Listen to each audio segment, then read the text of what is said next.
আজকে বাজার থেকে কী কী আনলাম। এখানে কলা আনছি, বেশি আনিনি কলাগুলো। লোকের কলাগুলো বেশি ভালো ছিল না, মানে নরম হয়ে গেছে মনে হয়। 4টা কলা আনলাম, কারণ বিকালে ওদের নাস্তা খাওয়া লাগবে সেজন্য। আর হচ্ছে এখানে চায়ের দুধ শেষ হয়ে গেছে, দুধ আনছি 1 প্যাকেট। মানে তারপরে এই যে চিনি আনলাম, ময়দা আনছি। সব জিনিসের দাম মানে আগে দেখতাম কতদিন পর পর বাড়তো, 6 মাস 1 বছর পর পর, কিন্তু এখন প্রতিদিনই বাজারে গেলে পারে। এই যে ময়দা আমাদের বাসায় আটা দিয়ে রুটি বানায়, মানে ময়দা বেশি একটা লাগে না, তাও মাসে 2 প্যাকেট লাগে। তো আমি 1 প্যাকেট আনছি ওই দিন, সেটা শেষ হয়ে গেছে। তো আজকে আবার আনতে গেছি, পরে বলে যে 80 টাকা হয়েছে। মানে আগে 75 টাকা ছিল কিন্তু এখন 80 টাকা হয়েছে। তো তাও কী করবো, ওরা নাস্তা খাইতে পছন্দ করে, তো রাস্তার মধ্যে তো ময়দা একটু লাগে।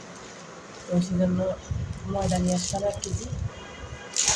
আর হচ্ছে এখানে চিনি আছে, চিনির দামও বাড়ছে। আগে 110 করে আনছি, এখন 120 টাকা করে আজকে আনছি। কলা চিনিটা নিয়ে আসছি 1 কেজি। আর হচ্ছে এই তোদের জন্য কি কিছু করতে পারি না সব। আজকে মুরগি আনলাম একটা, ভাবছি যে মাছ খাওয়া হয়েছে, মুরগি টুরগি খাওয়া হয়নি অনেক দিন হচ্ছে, শুরু করছে। তাই আজকে মুরগিটা নিয়ে আসলাম। এখানে 2 কেজি ওজনের একটা মুরগি আনছি। আর চলো মাছ আনছি, হলো তেলাপিয়া মাছ আনছি 2টা। কিন্তু আজকে এইসব বাজারে করলাম, বাজারে টাকা নিয়ে গেলে মনে হয় যেমন টাকা চাবে চাবে খাইতে হইতে, এরকম অবস্থা। মানে হচ্ছে যেমন মাছের দাম বাড়ছে তেমন মুরগির দামও। মুরগি আজকে 190 করে আনছি। কি করতেছে, পাগল হয়ে গেছে মনে হয়, যেমন খাই নেই।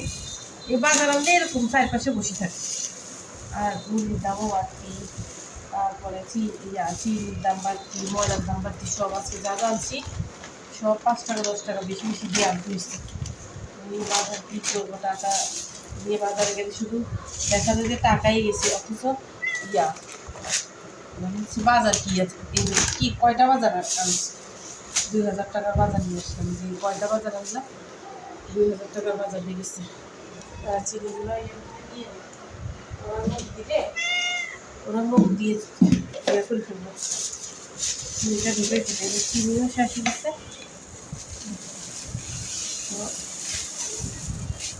1 কেজি করে কিনলাম, বেশি নিয়ে আসি নাই, যেহেতু প্রতিদিন বাজারে যায়, তাই আর কি যা লাগে যখন তাই আনি। চায়েরটা খাওয়া শিখছি, চায়ের পিছনে জায়গা 3-4 হাজার টাকা।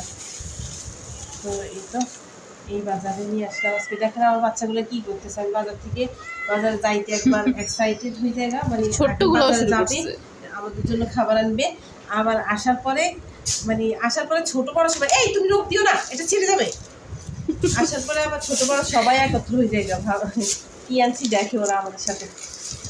আল্লাহ, তো এই তো আজকের বাজার এইটুকু।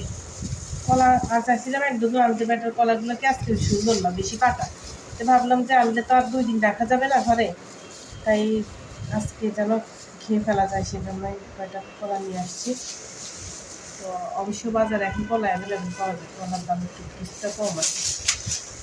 কদিন 180 করেও খাইছিলাম, এখন কম আছে।